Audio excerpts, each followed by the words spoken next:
Bonjour, donc dans cette vidéo, on va continuer le TP qu'on a commencé et c'est donc le restore des feux de signalisation. Donc on va se concentrer sur un autre feu et on va regarder une autre technique où au lieu d'utiliser l'option clone dans un paint, on va créer nous-mêmes un patch qu'on va match mover sur le feu et intégrer correctement. Donc l'utilisation du RotoPaint avec l'option clone, elle est très utile parce qu'on a des choses gratuites. On a la couleur gratuitement, on a le grain qui vient, on a le motion blur qui vient, on a quasiment rien à faire à part un petit peu de track pour faire en sorte que la roto suive. Mais c'est la seule chose à faire. Donc là, on va passer à une technique qui permet de faire des choses un peu plus complexes. Et voilà, parce que l'option clone n'est pas toujours accessible. Si on imagine que si notre feu là, changé de couleur à un moment, on ne pourrait pas utiliser le clone. Donc parfois, on a besoin de figer certaines parties de l'image. Donc c'est ce qu'on va faire aujourd'hui. Donc ce que je vais faire, c'est je vais travailler sur ce feu-là. Et donc je veux éliminer, c'est pareil, le feu, la couleur verte là, en bas.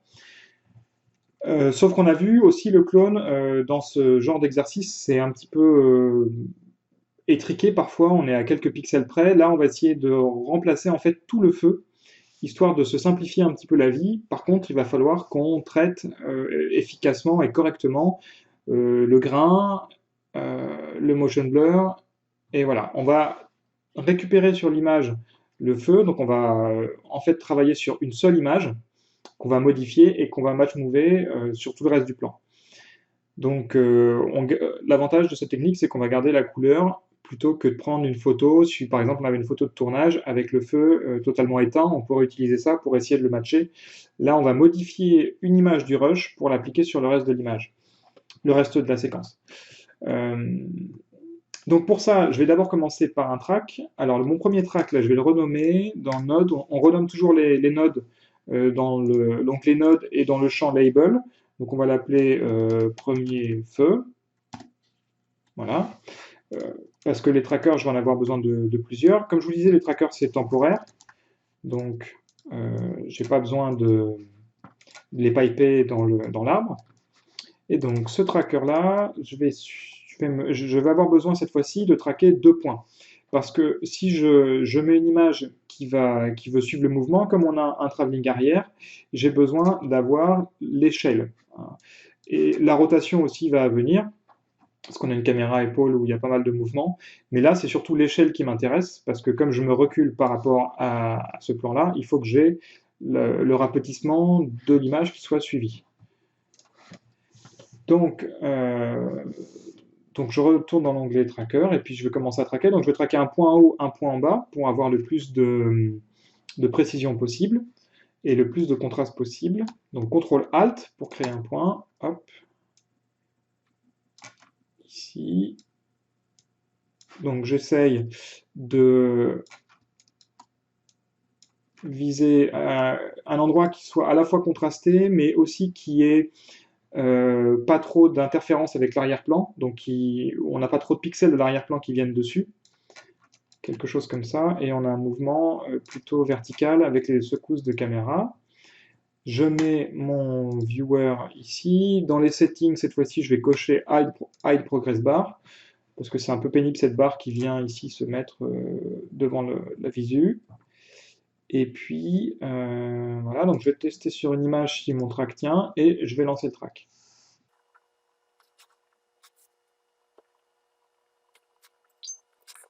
Donc, mon premier track est terminé.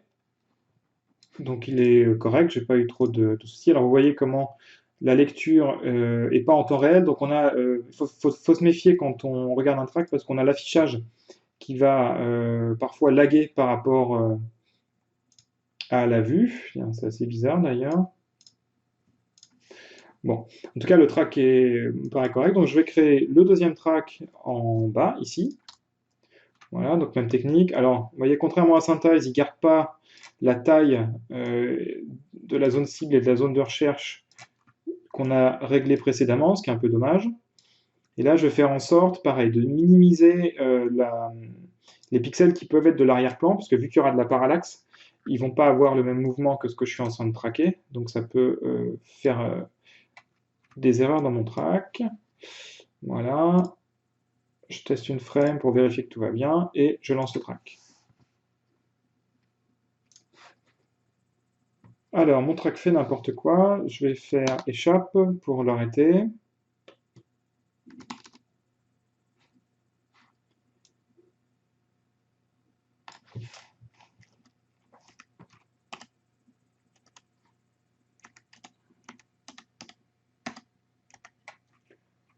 Alors, il saute à ce moment-là. Donc, ce que je vais faire, c'est que je vais agrandir la zone de recherche. Je veux supprimer toute l'erreur qu'il a fait derrière. Et donc, pour ça, je vais utiliser un raccourci qu'il y a ici, sur la barre de menu, et qui nous supprime l'animation au-delà de cette image. De toute manière, cette animation-là, je vais l'écraser, mais moi, je préfère partir sur une base clean, et comme ça, pas avoir de clé d'animation à cet endroit-là. Donc, alors, je vais peut-être agrandir un tout petit peu la zone cible, histoire qu'il ait plus d'informations à traquer, prendre un petit peu de pixels verts dans l'image, on verra bien ce que ça donne. Voilà. Ok, alors, je vais traquer une frame là pour voir si ce que j'ai modifié, ça a l'air de l'aider.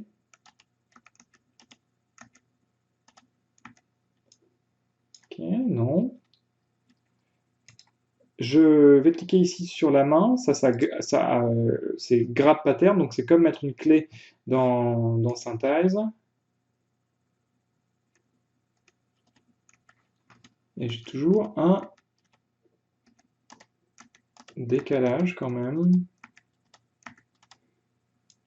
Je vais retraquer le track je vais replacer le track à la main moi-même.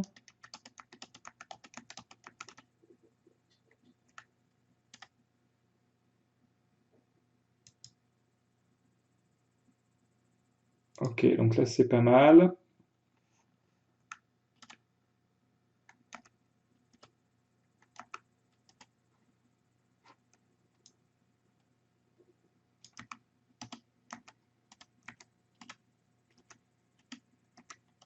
Donc il nous affiche les frames là, alors c'est pas mal, mais ça peut être un peu encombrant parfois. Donc dans les settings, on peut, il me semble qu'on a, voilà, les options ici pour le désafficher si on n'en a pas besoin.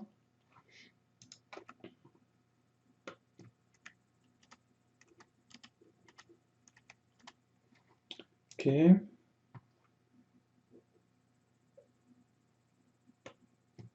Alors quand on fait image par image, c'est un petit peu plus lent en général que quand on utilise toutes les frames ensemble, parce qu'il a un algorithme un peu plus compliqué. Bon, ça paraît pas mal. Je vais essayer de continuer, voir ce que ça donne. Continuer en automatique.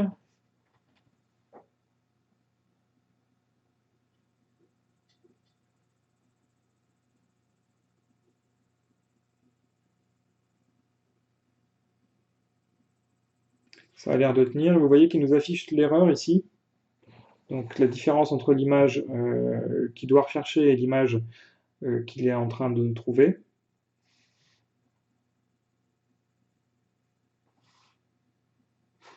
Bon, je laisse traquer, je vous retrouve après. Donc mon track est terminé, c'est plutôt bien passé. Donc vous avez vu la technique quand on a un track qui marche pas, qui a une erreur et qui s'arrête ou qui part n'importe où, ben, on revient à la dernière frame qui était bonne. On va soit la recaler si lui n'arrive pas, on fait grab pattern pour remettre à zéro sa recherche et on teste aussi surtout la taille de la zone de recherche et de la zone cible pour modifier le comportement de tracking. Ensuite, je vous conseille toujours de tester une ou deux frames comme ça à la main, une ou deux frames uniques, avant de lancer le truc automatique. Parce que comme Nuke, il a un peu d'inertie dans le track 2D. S'il commence à se barrer à la première frame, on court après pendant quelques secondes, c'est pas très agréable. Donc j'ai mon tracker ici, donc on va appeler ça deuxième feu. Ok. Alors maintenant, ce tracker, je vais l'utiliser plus tard. Comment je fais pour me faire une image là, du feu sans le feu vert? Donc d'abord, la réflexion, c'est où est-ce que je prends l'image? Ici, je vais la prendre le plus au début possible du plan parce que c'est là où j'ai le plus de pixels vu que j'ai un travelling arrière. Donc je regarde et il se trouve que la première image, au final, c'est quasiment celle qui va être la plus nette Donc je vais partir sur cette image-là pour, créer le feu propre ici. Donc ce que je vais faire, c'est que je vais copier le rush, CTRL-C, CTRL-V, et je vais mettre un frame hold. Donc un frame hold, c'est simplement un freeze frame, et peu importe la frame où je suis dans la séquence, quand je regarde derrière le frame hold, lui, il va être figé. Donc le frame hold, on a un seul paramètre, on a ici le first frame, alors ça je sais pas ce que je fais. Oui, bon, on s'en fiche un peu pour l'idée. Là, simplement, vous allez rentrer la frame qui nous intéresse. Alors, comme c'était la frame 0 et que Nuke, dans un read, il va tenir dans frame range, avant l'image 76, il va tenir l'image 76, en fait. C'est pour ça que quand on avait le frame hold à 0 ou à 76, ça donne la même chose. Mais si je lui donnais 152, par exemple, il m'afficherait l'image 152, peu importe l'image, peu importe l'endroit où je suis dans la timeline. Donc là, je vais lui mettre 76. Donc comme ça, j'ai figé le rush. Alors, OK.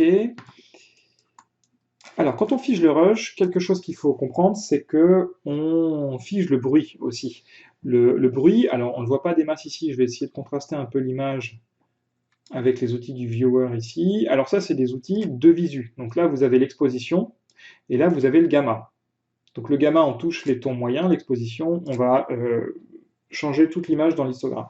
Donc on voit qu'on a du noise ici, hein, et on en a un petit peu là, donc ça se voit un petit peu moins dans le noir, mais on a quand même un peu de bruit. Donc comment on va faire pour se débarrasser de ce bruit? Parce que ça sert à rien d'avoir un patch qui a un bruit figé.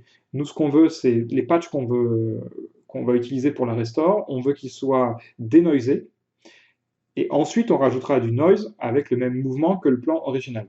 Donc avant le freeze, en fait, il va falloir que je dénoise. Donc je vais me placer avant sur ce rush et je vais appeler un nœud qui s'appelle denoise. Donc on va pas faire un truc trop compliqué, on va utiliser le denoise de Nuke de base, donc denoise, et tout de suite il va nous faire une erreur, il va nous dire move the analysis region to analyze noise or press lock noise analysis to disable this measure. Donc là on a une région ici qui est en bas de l'image, et il va regarder les pixels qui sont à l'intérieur de cette région pour dénoiser notre image. Et dans l'idée, il faut placer cette région-là sur un endroit de l'image qui est très uni, qui n'a pas beaucoup de détails. Donc on va utiliser la plaque là qui est dans le dos du bonhomme, et on va mettre notre zone de sample ici.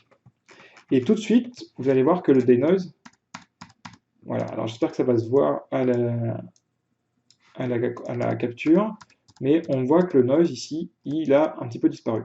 Donc le denoise, on va le régler un petit peu, histoire de voir comment il fonctionne. Donc déjà, on a une option source, film ou digital, donc on va se mettre en digital, donc ça change un peu le profil. Ensuite, modulated, constant, tout ça, on a des aides. Ils nous disent d'utiliser modulated pour la plupart des footages, constant si on a un truc dans le film pour les niveaux de noir. Donc là, on va utiliser modulated, profil constant. Et ils nous disent d'utiliser automatique si les résultats sont trop lisses. Mais bon, là, c'est pas le cas. Ensuite, on a le denoise amount. Donc si vous le mettez à 0, le denoise, il fait rien. Et si vous le mettez à 4, là, on voit qu'on denoise énormément et qu'on va finir par blurrer un petit peu notre image. Donc la balance, c'est toujours de garder le plus de détails possible. Hein. Hop.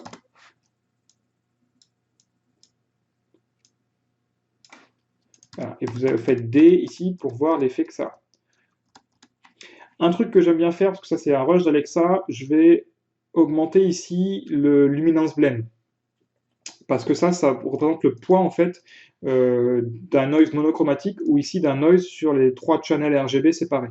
Donc l'Alexa va avoir tendance à avoir un noise assez uniforme, assez monochromatique. Donc j'aime bien mettre le luminance blend ici à 1. Voilà, donc comme ça va dénoiser plus, enfin autant un noise monochromatique qu'un noise sur les 3 channels individuels. Bon, là on va pas trop se prendre la tête, il suffit juste d'éliminer un petit peu voilà, le noise qu'on peut avoir ici, et on remarque que quand on regarde notre surface là, On a plutôt un bon résultat sans trop perdre de détails. Alors en prod, vous allez voir que ce nœud de denoise là, il va avoir tendance à être remplacé par des choses un peu mieux.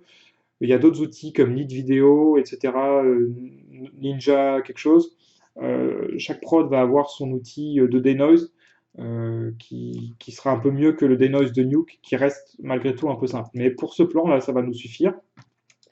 Donc on denoise, ensuite on va faire notre frame hold, et maintenant on va effacer le feu vert. Donc on va pas s'embêter, on va faire un petit peu la même chose qu'on a fait sur la partie précédente. On va faire un rotopaint, sauf que cette fois-ci, on n'a pas besoin de l'animer. Donc on pourrait utiliser ici l'outil clone, mais je trouve que utiliser la roto avec le clone, c'est plus simple dans le cas qu'on a ici.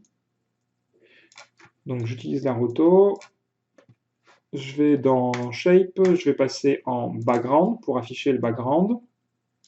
Et dans l'outil clone, je vais venir aller chercher, ici, je vais prendre celui du dessus, et je vais décocher cette fois-ci Round to Pixel. Parce que cette fois-ci, ça ne me dérange pas d'interpoler, puisque de toute façon, je vais avoir un coût d'interpolation, vu que ce patch-là, il va bouger au fur et à mesure dans la séquence.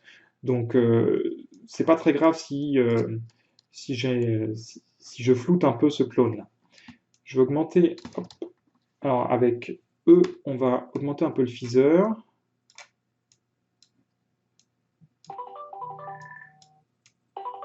Pardon. Ok, alors on reprend, désolé. Donc là, j'ai rajouté le phaser. Alors, si vous sélectionnez un point, et si vous faites E, vous rajoutez du phaser, et Shift E, vous allez l'enlever. Donc là, voilà, le phaser qu'on utilise comme ça, c'est exactement la même chose que si on l'utilisait dans le shape. Sauf que là, on le contrôle manuellement et il va s'ajouter au shape. Donc on peut avoir un phaser global et un phaser ponctuel par point. Donc voilà, je fais en sorte d'avoir quelque chose qui me paraisse plutôt pas mal. Avec Q, je vais désactiver mon overlay, c'est-à-dire le dessin du Bézier là, pour voir si ça paraît correct. Alors j'ai un petit tracé là.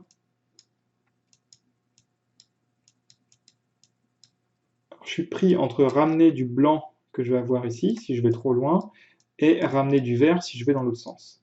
Mais au moins, là, je le fais sur une frame, comparé au clone où j'avais à gérer le problème tout au long de la séquence, frame par frame, et ça pouvait devenir un peu compliqué. Donc là, on va dire que c'est plutôt pas mal. Ouais, voilà, ça ira très bien. Faut pas trop non plus prendre la tête, hein. Évidemment, si on zoome, c'est problématique, mais si on regarde comme le plan va être vu, ça pose pas de souci. Donc là, j'ai fait mon rotopaint, donc tout va bien. À la limite, le rotopaint, ce que je peux faire, c'est que je vais le mettre au-dessus de mon frame hold pour pas qu'il soit calculé par Nuke tout le temps. Donc CTRL-SHIFT-X pour le sortir de l'arbre et je le mets ici. Et comme il est à la première image, ça va fonctionner. Ok, très bien. Maintenant, je vais avoir besoin de découper mon image là. Parce que là, j'ai mon image entière. Donc il va falloir que je me crée un alpha pour aller découper uniquement le patch qui m'intéresse. Donc ce que je vais faire, c'est que je vais découper simplement la forme du feu là. Je vais faire une petite roto et découper ça sur une seule frame. Et ensuite, c'est ça qu'on va venir caler et utiliser le tracker pour match mover. Donc, pour faire ça, en dessous de la roto, je vais créer un nœud de roto, mais qui va écrire dans l'alpha. En dessous de mon rotopaint, je vais créer un nœud de roto. Le raccourci pour rotopaint, c'est P, le raccourci pour le nœud de roto, c'est O. Et on va voir tout de suite une différence, c'est que le nœud de rotopaint, il travaille sur le RGBA, le nœud de roto, il va travailler que sur l'alpha. Mais en gros, on a les mêmes outils. Donc ici, on a un Bézier, donc je vais créer mon Bézier. Donc je fais attention parce que là, mon overlay est en off. Donc je le remets en on, sinon je ne vais pas voir ce que je dessine. Et je vais créer ma petite roto. Donc je vais créer hop, un premier point ici. Je vais tirer les Béziers. Ensuite, je me suis mélangé, pardon. Clic droit, delete. Je reprends l'outil de création. Je tire une fois ici. Et là, je vais faire un seul clic pour ne pas avoir de tangente. Un seul clic ici. Là, je vais faire un clic prolongé et je vais tirer ma souris pour avoir la tangente. Un seul clic ici. Un seul clic ici. Et je reviens fermer ma shape. Alors évidemment, les tangentes, on peut les faire après. Hein, on n'est pas obligé de faire comme j'ai fait au début. Voilà, donc là c'est pareil, j'essaie de prendre que des pixels de la shape et de mettre ma forme ici à mi-chemin entre le flou, les pixels qui m'intéressent et les pixels que je vais perdre. Voilà, alors, comment je fais pour voir ce que j'écris là? Si j'appuie sur A, je vais voir que j'écris dans l'alpha. Donc cette shape-là, elle écrit ces informations dans l'alpha et pas dans le RGB. On le voit ici, on a le petit carré qui est dans l'alpha. Alors très bien. Alors comment je fais pour découper maintenant cette forme? Je vais pré-multiplier. Donc je vais multiplier le RGB ici par cet alpha. Donc pré-mult. Et j'ai découpé maintenant ma shape. Donc là je suis content, j'ai ce que je voulais, et je vais rajouter un tout petit peu de flou. Donc dans le roto alpha, dans le phaser, on va regarder 1 pixel ce que ça fait. C'est peut-être un petit peu beaucoup, donc 0,5.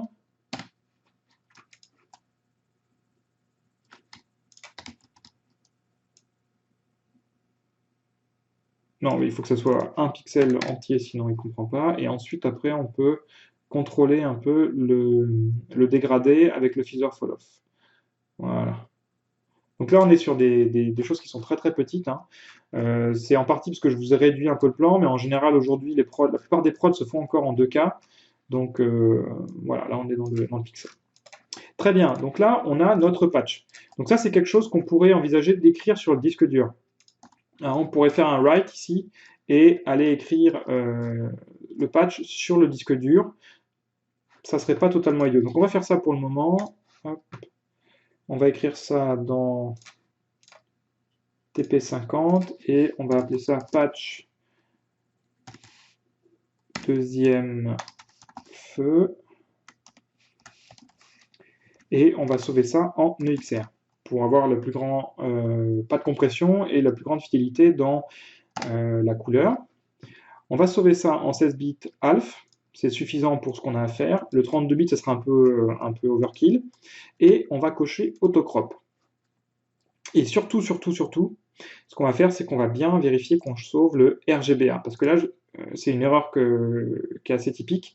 Si je fais ça, je vais sauver que le RGB et je ne vais pas sauver l'alpha, donc ça ne va pas être terrible. Donc je fais RGBA. Très bien. J'ai mon nom, EXR, en linéaire. Autocrop, il va en fait regarder s'il y a des pixels où les pixels existent et il va faire une bounding box autour uniquement du feu. Donc ça va être utile. Ensuite, on va cliquer sur Render, on va simplement lui dire de rendre l'image 76. Ok, ensuite on fait un read et on va arriver dans le dossier, read avec R. On arrive sur patch deuxième feu, open, et on a notre image. Donc normalement, on a exactement la même chose. La seule différence, vous voyez, c'est qu'on a une bounding box qui est centrée autour de notre feu là. Ce qui est pas mal en termes d'optimisation de compte, c'est-à-dire que Nuke ne va pas calculer des pixels qui sont autour et qui servent à rien. Donc ça, c'est très bien. Donc ce qu'on va faire là, c'est qu'on commence à perdre de la place, donc on va agrandir un petit peu, et on va mettre tout ça sur le côté.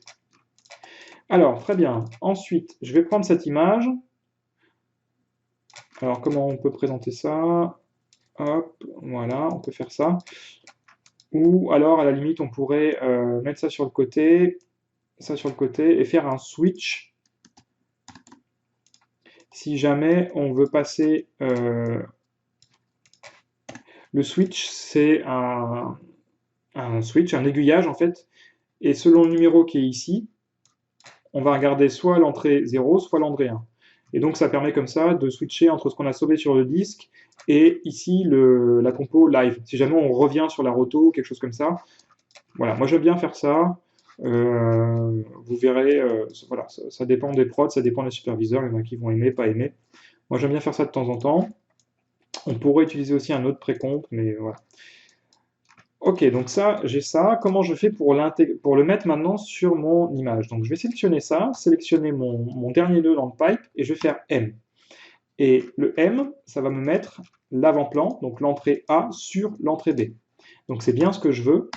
J'ai rajouté ici mon patch sur l'image. Donc pour l'instant, il y a très peu de différence, à part le bruit. On voit qu'on n'a plus de bruit quand on rajoute le patch. Donc il va falloir qu'on traite ça. Et surtout, par contre, quand on joue la séquence, évidemment, ça ne bouge pas. Donc il va falloir qu'on fasse bouger maintenant notre patch avec le rush. Donc pour faire ça, on va utiliser nos informations qu'on a créées dans le tracker, bien sûr.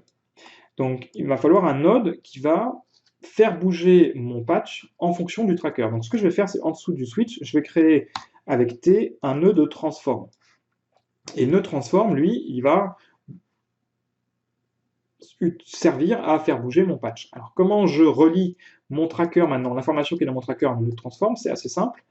Alors je vais faire CTRL double-clic sur le tracker pour simplement avoir ces options, ces properties en décalé. Là. Comme ça, j'ai les deux nodes les uns à côté des autres. Et je vais aller dans l'onglet Transform. Je vais mettre à l'image 76, c'est ma première image, et c'est l'image où je suis calé. Donc à cette image-là, je veux que les transforms soient à 0.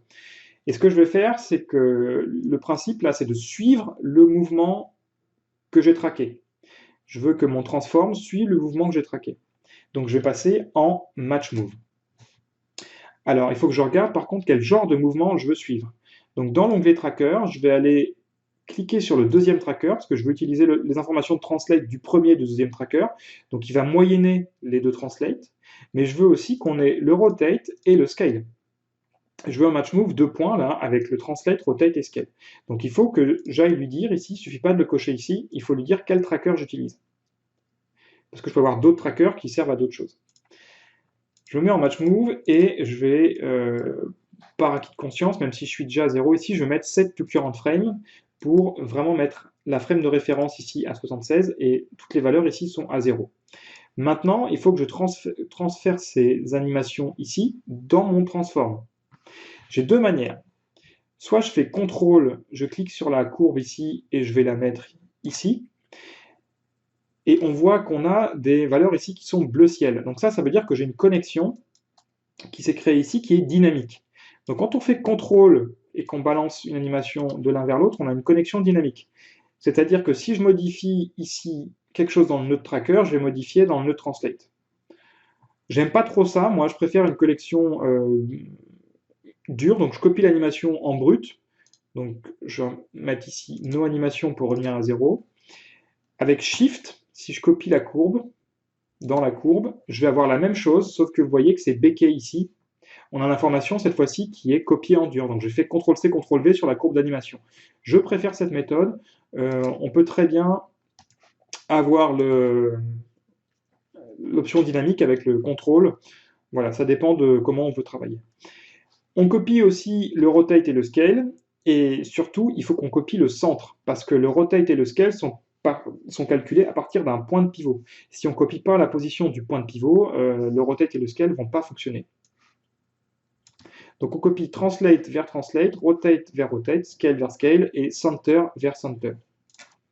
Et on voit ici que maintenant notre transform a des animations, et si on regarde après le transform, on va voir que notre patch bouge en même temps que le reste. Donc on a le premier M dans nos 5 M, nos 5 choses à matcher, c'est le match move. Ce qui va avec, c'est le motion blur. Donc on a vu que dans l'onglet Transform, on peut activer le motion blur ici, simplement en mettant ça à 1. Donc ce qu'on va faire, c'est qu'on va regarder notre rush de base et on va essayer de trouver une image où on a beaucoup de motion blur. Par exemple celle-là. Et on regarde notre Transform. Et voilà, vous voyez tout de suite quand on active le motion blur, on bouge. Donc on va le mettre à 1. Et on va mettre le motion blur en center. C'est-à-dire que on a, par rapport à la frame, il va calculer le motion blur en considérant qu'on part du milieu. Donc voilà, en général, je préfère cette méthode-là. Donc ça dépend de comment le capteur va capturer l'image. Donc est-ce qu'il capture... En général, un capteur, il ne reste pas ouvert pendant un 24e de seconde. Si on a 24 images par seconde, il va rester ouvert pendant une fraction de ce 24e de seconde. Est-ce que cette fraction où il est ouvert, elle est au début de l'image, au centre du 24e de seconde ou à la fin du 24e de seconde, c'est ça que ça change ici. Donc je préfère utiliser center. Pour nous, ça va correspondre, quand on a traqué le motion blur, est-ce qu'on traquait au milieu du motion blur ou à une des deux extrémités? Comme en général, il vaut mieux traquer au milieu du motion blur, il vaut mieux utiliser center d'ici. Et on va voir que quand on le met par-dessus, ça change quand même pas mal. Donc center, on voit que c'est quand même plus cohérent par rapport à ce qu'on a. Ensuite, on a la taille le shutter ici, c'est justement la durée du flou. Et donc c'est ça qu'on peut, on peut le modifier. Soit on a cette valeur-là dans le rapport caméra. On sait par exemple qu'on était au 1/48e en termes d'exposition sur 24 images secondes. Donc ça, c'est 0,5. C'est la moitié de la durée de la frame. Ou alors on peut avoir ça exprimé en angle. Donc, une frame, ça correspond à 360 degrés, c'est par rapport au film où il y avait un disque qui faisait ça, et ça va être exprimé en 180 degrés. Donc on peut avoir un shutter qui est à 180 degrés, ça correspond ici à 0,5. Si on a un shutter qui est à 90 degrés sur le tournage, ça va correspondre à 0,25. On peut aussi simplement le regarder à l'œil et vérifier que notre motion blur, il correspond à peu près à ce qu'on a sur le rush. Donc là, on va dire qu'on est pas mal à 0,5. Et je vais augmenter cette valeur-là, parce qu'on voit que notre blur il est un peu bruité là. Et plus on augmente cette valeur, plus on va avoir un blur qui va être clean. Évidemment, ça va être plus long à calculer. Il faut l'augmenter pas mal en fait pour vraiment avoir un blur très très clean. Donc on va mettre 20 parce que c'est un petit objet, ça ne devrait pas trop nous surcharger la comp. Ok, donc là, on a matché deux choses. On a matché le mouvement et on a matché le motion blur. Dans les cinquièmes, il nous reste la couleur. Donc la couleur, on a ça automatiquement, parce qu'on a utilisé le patch ici. Ça n'aurait pas été la même chose si on avait pris une photo prise sur le tournage. Mais là, on a la couleur automatiquement. Et on a le niveau de détail. Alors le niveau de détail, ce qu'on pourrait regarder, c'est si à la fin du plan, quand on a une image nette, par exemple celle-là, est-ce qu'on remarque que notre patch, là, il est plus net que ce qu'il y a derrière? Bon, pas vraiment. Ça pourrait être le cas si on avait une profondeur de champ très réduite dans ce plan, et plus on s'éloigne du feu, plus il part dans le défocus. Donc là, on pourrait rajouter un défocus derrière et animer ça. Donc là, c'est pas trop le cas. Alors on voit qu'on est un petit peu décalé. Bon, ça va pas trop se voir. Ce qu'on pourrait faire juste avant, pour être sûr de ne pas avoir de problème, de ne pas découvrir d'un pixel ou deux ce qu'il y a derrière, on pourrait simplement agrandir un petit peu ce patch. Donc avant ce transform, je vais rajouter un autre transform. Donc voilà, je vais mettre son point de pivot ici, au milieu. Et ce que je veux faire, c'est faire un tout petit scale, 1,01.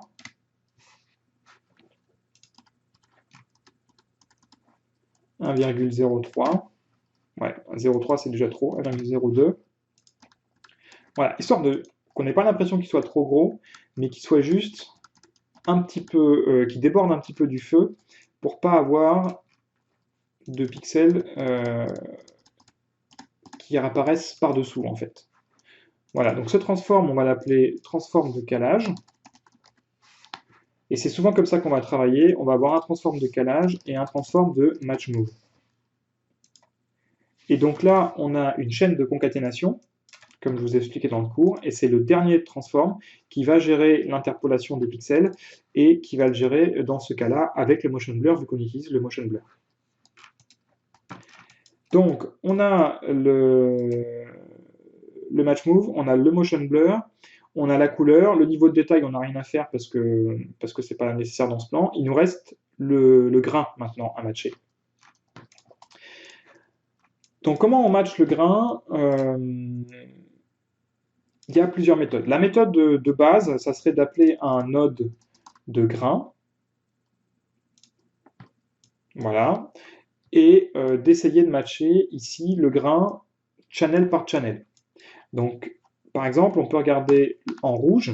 Donc, je fais R sur mon clavier et je regarde que le channel rouge et essayer de matcher le grain ici. Donc, par exemple, je peux diminuer la taille du grain et je peux diminuer son intensité. dans les presets de grains ici. Alors, voilà, on fait ça, l'irrégularité aussi. Alors, comme on est en numérique, l'irrégularité, elle doit être assez minime. La taille, voilà. Alors, c'est pas évident parce qu'on a une zone ici qui est assez petite, mais on pourrait essayer de travailler comme ça.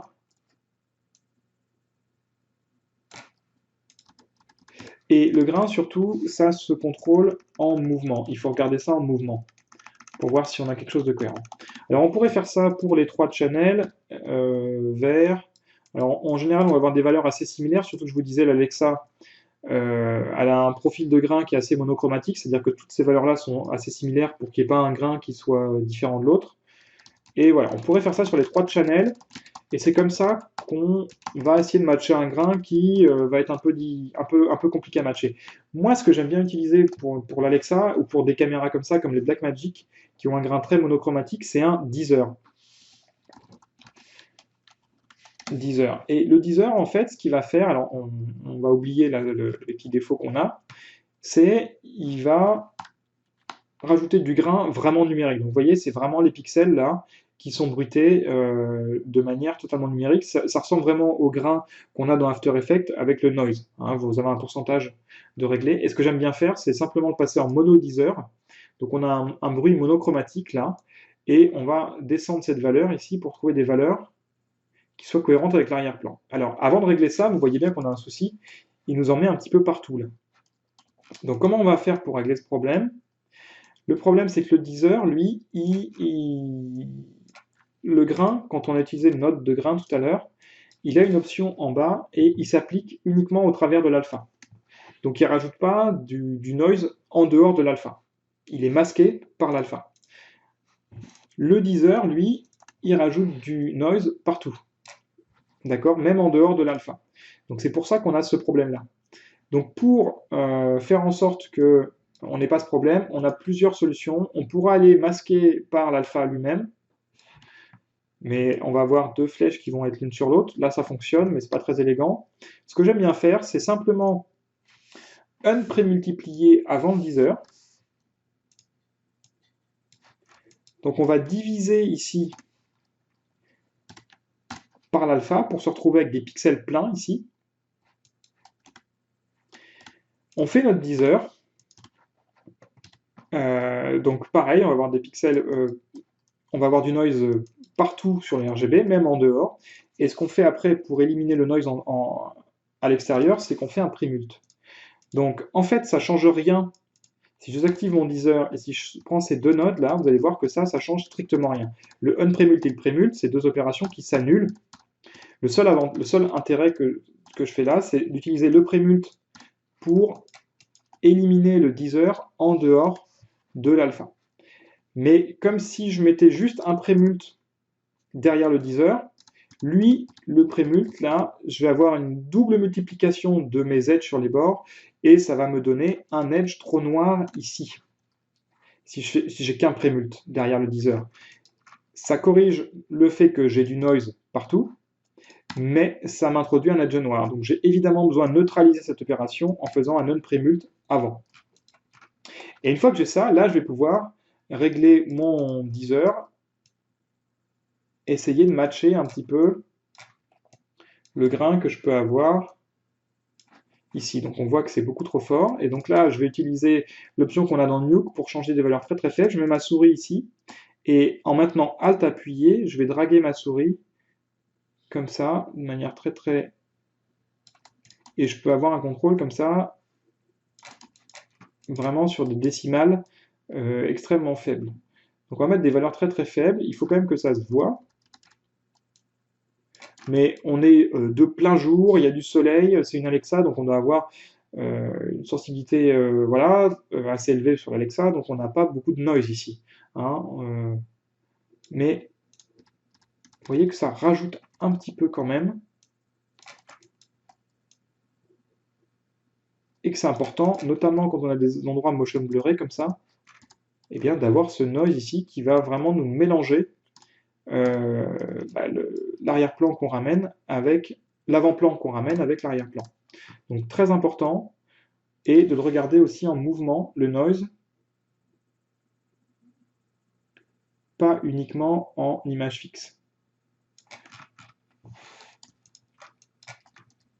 Donc c'est terminé pour ce feu, là, ça fonctionne très bien. On s'est occupé de ce feu-là et de ce feu-là. Donc je vous ai montré deux techniques. Une première ici qui est beaucoup plus simple, vous voyez qu'on n'a qu'un seul node hein, avec le tracker, donc c'est beaucoup plus rapide et simple, mais ça ne marche pas dans tous les coups.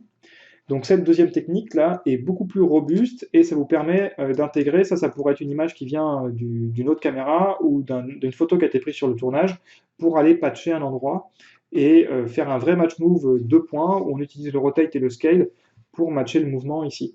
Donc voilà, essayez de garder en tête l'histoire des cinquièmes, hein, bien voir les étapes, tout ce qu'on a besoin de matcher pour faire en sorte que le compositing soit correct. Mais là, vous voyez, si on fait ça rapidement, en 20 minutes, on a un patch qui est voilà, qui fonctionne quoi. Là, c'est très très bien. On n'est pas rentré dans le détail de fou. Le noise, le grain, c'est pas une manière très très professionnelle de le faire. Là, on pourrait avoir des et je suis sûr que dans les studios maintenant, il y a des banques de plates de grains. Donc on filme un fond gris neutre avec les caméras qui est différents ISO et puis on peut utiliser ces plates là pour rajouter le grain vraiment qui va matcher au profil de caméra et être très très précis. Donc vous allez trouver, en fonction des studios où vous allez travailler, voilà, des approches sur le grain qui vont être, qui peuvent être très très complexes. Pour ce plan-là, franchement, moins un 10 heures, ça me suffit largement. Je considère que c'est largement suffisant pour ce niveau de détail. On n'a pas besoin de s'embêter autre mesure.